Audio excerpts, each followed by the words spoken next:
With last gen like done, I mean it's not done, but we got the new gen here, which is PS5 and Xbox.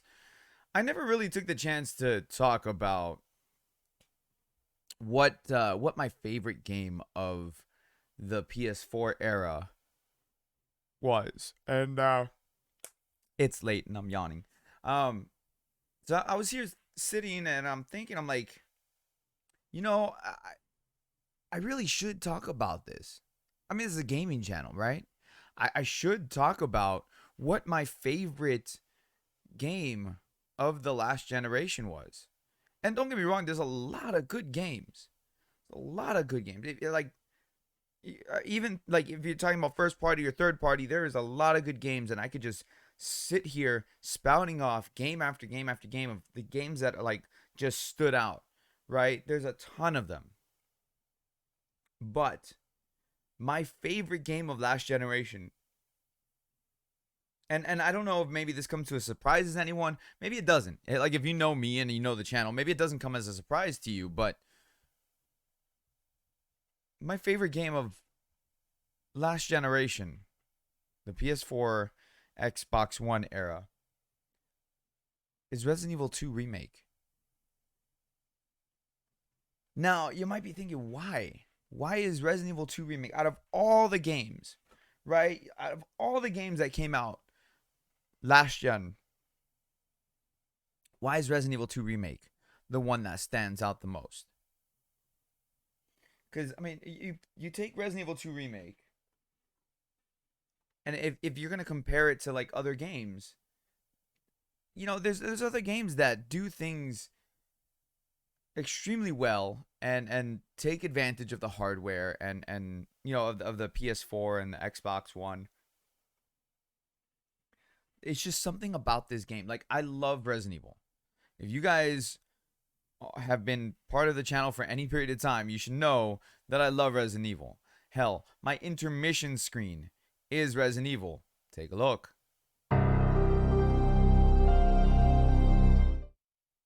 My background is Resident Evil. See, that's the mansion from Resident Evil 1 Remake. The Resident Evil franchise, just overall to me, is one of the franchises that I've been heavily invested for a very long time. Since the first game on PS1, which I have 3 copies of it. Don't. I'm not gonna get into it right now. Why I have 3 copies of it, but I have the original long box PS1. I have the director's cut, and then I have the original director's cut, and then I have the director's cut greatest hits. I still need to buy the game 2 more times, but that's fine. It's fine for my collection. But the thing about Resident Evil 2 Remake, and here's the funny thing is that like my favorite Resident Evil game, for the longest time, if you asked me what my favorite Resident Evil game was, I would say Resident Evil 3. Not the remake, the original Resident Evil 3. And that still holds up somewhat today. That is my favorite Resident Evil game. But it just barely. This game, it's just barely under my favorite Resident Evil game. This game just did so many things right for me as a Resident Evil fan, and just in general, because I mean, like, you had Resident Evil, or you had Final Fantasy VII remake, right? Final Fantasy VII remake released, and it was exciting, it was hype. But after I beat it, I never went back to it. It wasn't a game that just wanted me, or that made me want to keep playing it. And there's a lot of games like that. Persona 5 was fantastic, but to me, it wasn't as good as Persona 3. And I didn't visit Persona 5 as much as I visited Persona 3. Like, I beat Persona 5, and then I went back to replay it on Merciless mode, and then Persona 5 Royal came out, and I played through Kamoshida's palace, and then that was it. Like, I was like, I don't want to play this game a third time. Even though there are different things in Persona 5 Royal, but still, I didn't want to sit through the game for a third time. Where Persona 3, I beat Persona 3 about 4 or 5 times, because I beat it originally on PS2, and then they did an enhanced version on the PS2, which was Persona 3 FES, and then I beat that a few more times. But with all these games that came out on the PS4, I mean, and again, there's a lot of good ones. There's Spider-Man, God of War, Horizon Zero Dawn, um, Last of Us Part Two, Ghost of Tsushima. But this one is my most played PS4 game. My most played PS4 game because I can go back and visit this game, never get bored of it, over and over and over. I don't know how many times I've beaten this game on live stream just because I'm like, I want to play Resident Evil 2. I want to play Resident Evil 2 Remake. And before this, before Resident Evil 2 Remake, my most played Resident Evil game was probably Resident Evil 7. And I know a lot of people are like, "Oh, but they don't, Resident Evil 7 is not a Resident Evil game." It is. Shut up. It is. It's got bioterror, bioweapons. It's got a laboratory at the end of the game, just like every other Resident Evil game does. Um, this game though, it took a game that I loved, which was the original Resident Evil 2, and I did love the original Resident Evil 2, even though 3 was my favorite one. I did love the original Resident Evil 2, but this one took what I loved about it and made it better.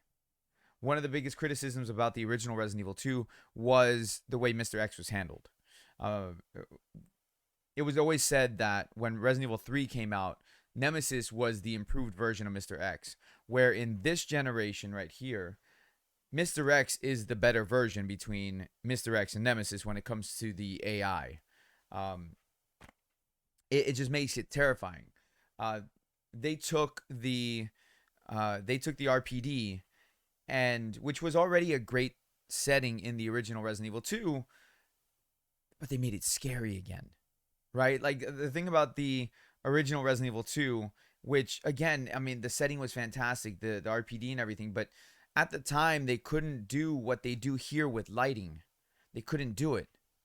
Where Resident Evil 2, the original one, had to make use of the of the fixed camera angles when you go into different rooms and different corridors to make it scary, because that way you didn't know what was around the corner. This one takes the environment and makes it scary in the sense that you can't really see everything in your surroundings at all times, because there's a lot of dark places when you're in the RPD or when you're in the sewers, or like it works on so many levels, and it's so good. It is so good when it comes to that. The music is fantastic. Oh, like they took the original score and improved upon it, and they even made it so that way you could have the original score if you wanted, if you had the deluxe edition. Oh, it was so good. The only downside to this was the zapping system, which I missed. I'm not the only one who missed that. The zapping system and the way that the scenario Bs were handled, because in the original game the scenario Bs were a different story. Where in this one, only the very beginning is different, and then the rest is the same as scenario A. Your playthrough as Leon doesn't affect your playthrough as Claire, and vice versa. Where in the original games, it did. So your playthrough as Claire affected Leon's side B, or your playthrough as Leon affected Claire's side B. And for all intents and purposes, that was way ahead of its time in the PS1 era. And sadly, they took it out from this one, but that's okay. It's okay, because this is a game that I can go back and enjoy over and over and over again. Playing through it as Leon, scenario A and B, playing through it as Claire, scenario A and B, it still feels fresh every single time that I go back and play this game. And not to mention, they gave free DLC with it. The Ghost Survivors, the Hunk mission, the Tofu mission. I like, this is my most played PS4 game, hands down. And this is the game that stood out to me for last generation.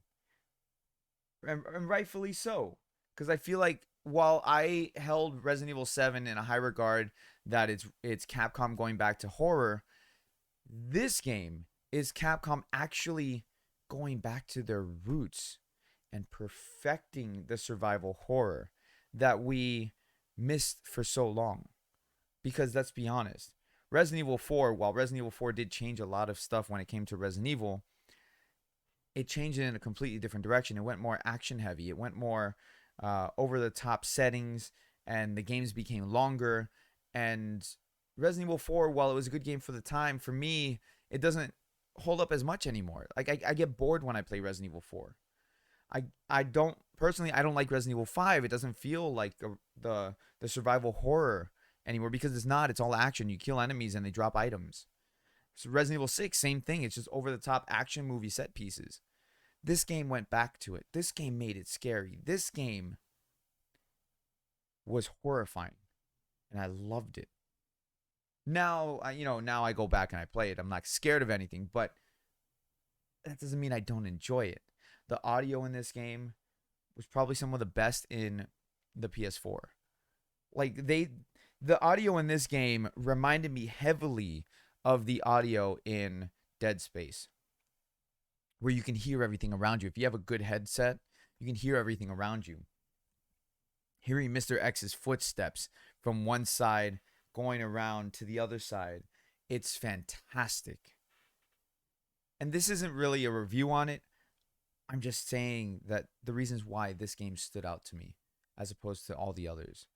And again, don't get me wrong, Last of Us 2 pushed the limits of what a PS4 could do, and it looked fantastic, and it was a lot of fun to play. And I Last of Us Part 2 was my most played game of 2020, but this is my most played PS4 game, period.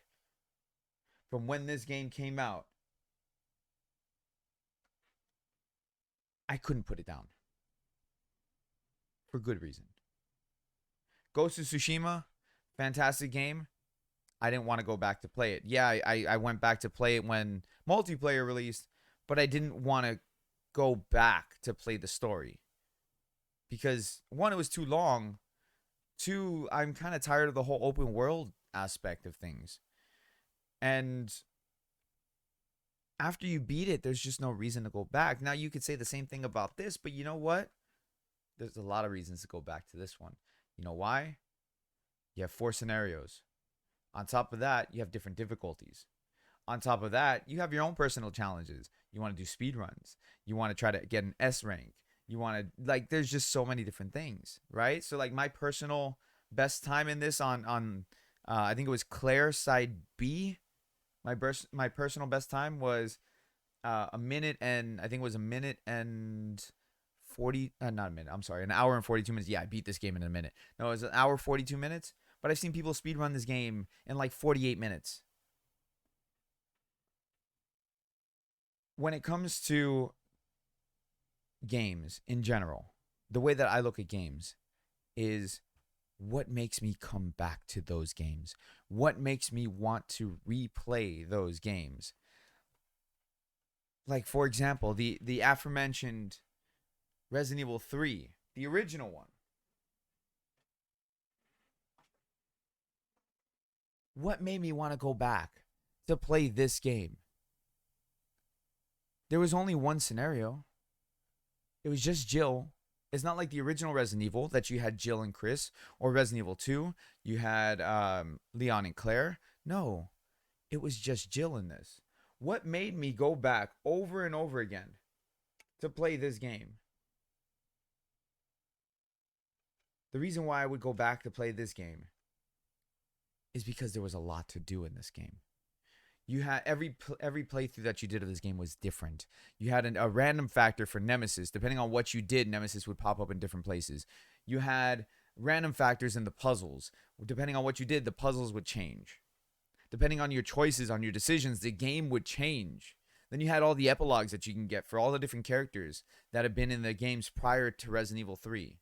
You had the mercenary mode. You had a lot of stuff to do in this game. And everything that was good about this game that I enjoyed, they brought it back in this. With the exception of mercenary mode, but it's all here. You have the horror elements. You have the randomness because the AI now is improved. You have the puzzles that are so different. And I love it. The puzzles to unlock the little police thing to get certain items in there, which are the keys, not keys, but like keys for the number pad. I love those puzzles. I hate them, but I love them, and I hate that I love them as much as I love that I hate them because they're frustrating because they're different every time. And I love it. Love it so much. That's why Resident Evil 2 Remake, for me, is the game that stands out for last gen. And I can't wait to see what game's going to stand out for current gen. Moving forward, the PS5 and the Xbox Series X or S or whatever. I can't wait to see what the gaming world can do. So that's my thoughts. That's my opinions. Let me know in your comments down below. As we say goodbye to last gen, because my PS4 is not in this room anymore. Unless like I'm testing the game out or something, but that's different. Thank you so much for watching. I'll see you all real soon.